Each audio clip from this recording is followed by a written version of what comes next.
आज डिस्कस करते हैं इस वीडियो में हम नेक्स्ट क्वेश्चन नंबर 15 से स्टार्ट करते हैं। कह रहा था length of side of square is 4 metre. कोई स्क्वायर है, उसकी जो साइड है वो कितनी हमारी 4 है। And what will be the altitude of rhombus. यहाँ रोम्बस का एल्टीट्यूड हमें निकालना है, एल्टीट्यूड ये हमें फाइंड करना है। If the area of rhombus is equal to the area of square field. अच्छा देखो, इसका हम एरिया निकालेंगे, एरिया ऑफ स्क्वायर, तो क्या हो जाएगा हमारा साइड इंटू साइड 4 4 जा 16। इसका एरिया कितना रहता है 1/2 इंटू D1 इंटू D2। ये D1 इंटू D2 हमारे 16 के बराबर है। इसमें ये और कह दिया है कि इसकी 1 डायगोनल 2 मीटर है। मान लो एक D1 2 है, तो हम कहें 1/2 इंटू 2 इंटू D2, ये हमारे कितने के बराबर है 16 के। तो ये 2 से 2 कैंसिल हो जाएगा। दूसरी डायगोनल हमारी कितने के बराबर है 16, ठीक है D2। अब क्या कह रहा है, इसकी एल्टीट्यूड हमने निकालनी है। ये डायगोनल अगर हमारी 2 है तो इसको हमने मान लिया कितना 1 1, और ये अगर 16 है तो ये कितना हो जाएगा 8, और ये भी कितना हो जाएगा 8, ठीक है। ये हमारा कितने डिग्री पे, कितने डिग्री 90 डिग्री। एल्टीट्यूड हम एल्टीट्यूड निकालते क्योंकि जो ये रोम्बस है ये अपने आप में ये पैरेललोग्राम भी है। इसका एरिया क्या हो जाएगा बेस इंटू हाइट। यहाँ बेस और हाइट भी हमारे कितने के बराबर है, अगर देखा जाए तो 16 के बराबर है। अब देखो, लेकिन हमें यहाँ बेस तो पता ही नहीं है, लेकिन इस वाले ट्रायंगल से अगर हम देखें, ये हमारा कौन सा राइट एंगल ट्रायंगल बना पड़ा, इसका ये 1 और ये 8 है, तो हाइपोटेन्यूज कितना होगा भाई 8 का स्क्वायर 64 प्लस 1 का स्क्वायर और पूरे का रूट, तो कितना हो जाएगा √65। इसकी जो ये साइड है ये निकल के आ जाएगी √65। √65 बेस हमारा कितना हो गया √65 इंटू एच, और ये हमारे कितने के बराबर है 16 के। एरिया बेस इंटू हाइट भी तो इसका एरिया होता है, क्लियर।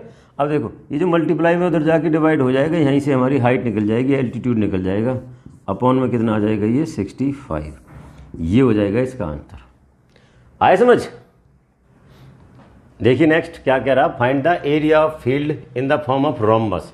रोम्बस का एरिया निकालना है, उसकी लेंथ हमें 14 सेंटीमीटर गिवन है और यहाँ उसका एल्टीट्यूड गिवन है।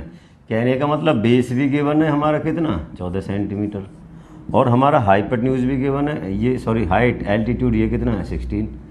तो एरिया ऑफ रोम्बस हम सीधा सीधा ये भी कह सकते हैं। देखो एरिया ऑफ रोम्बस वैसे तो ये 1/2 D1 इंटू D2 रहता है, लेकिन हम एक रोम्बस को एक पैरेललोग्राम कह सकते हैं क्योंकि अपोजिट साइड्स आर पैरेलल, ठीक है, बट इसके साथ के साथ इक्वल भी रहती हैं। तो इसका एक एरिया और भी मान लेते हैं बेस इंटू हाइट। यही तो अभी तो बताया है ना लास्ट क्वेश्चन में।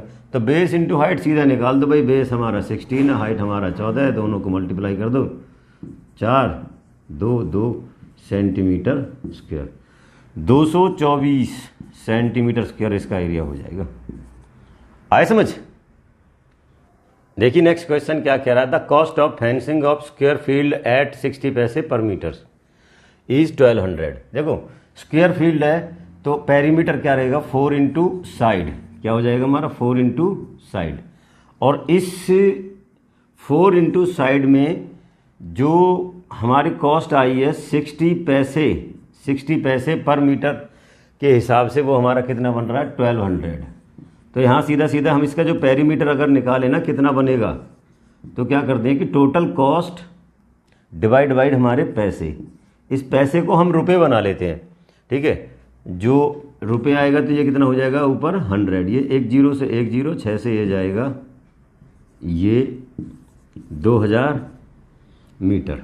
जो हमारा 4 इंटू साइड निकल के आया है वो हमारा कितना निकल के आया है 2000 मीटर। इससे ये चला जाएगा कितने पे 500 पे। आए समझ।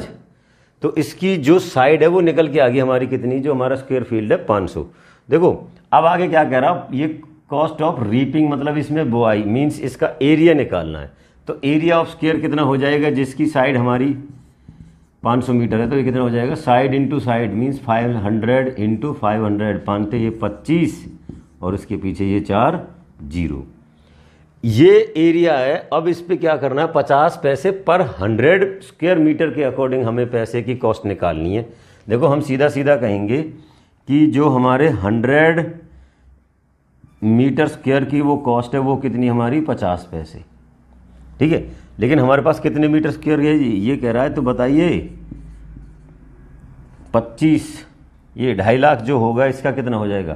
तो हम क्या करेंगे, यहाँ 50 इंटू ये हमारा हो जाएगा और अपॉन में क्या आ जाएगा हमारा 100। देखो यहाँ पैसे को अगर हम रुपये बनाएंगे तो नीचे एक और भी क्या आ जाएगा, ये 100, 2 जीरो से 2 जीरो 4 जीरो, ये कैंसिल, 25 पंजे 125, 1250 रुपये हमारे रीपिंग की कॉस्ट आएगी इसमें। आए समझ। देखिए नेक्स्ट क्वेश्चन क्या कह रहा है, क्वेश्चन नंबर 18 है। ये कह रहा है in exchange of square plot one of whose side is 84। कोई स्क्वायर का प्लॉट है जिसकी एक साइड हमारी कितनी 84 सेंटीमीटर, मीटर होगा ना, ठीक है, प्लॉट है तो मीटरों में ही। A man wants to buy a rectangular plot 144 metre long and the same area of the square field. इसके बदले में वो एक रेक्टेंगुलर प्लॉट लेना चाह रहा है जिसकी लेंथ कितनी है 144 मीटर, ब्रेथ का पता नहीं, लेकिन दोनों का एरिया सेम है। कहने का मतलब ये है side into side equal to L into B, ठीक है। तो ये कितना हो जाएगा 84 into 84 equal to 144 into B, यहाँ से बी निकल जाएगा। चलो देखो आगे क्वेश्चन में क्या कह रहा है, find the width of rectangle, बस विड्थ ही निकालनी है, ये इसमें करना है। अगर करो इसको, देखिए कैसे करते हैं, करो मल्टीप्लाई, ये बी यहाँ आ जाते हैं, तो बी निकालने के लिए क्या करेंगे हम 84 इंटू 84 अपॉन में 144। किस टेबल में जाएगा रे,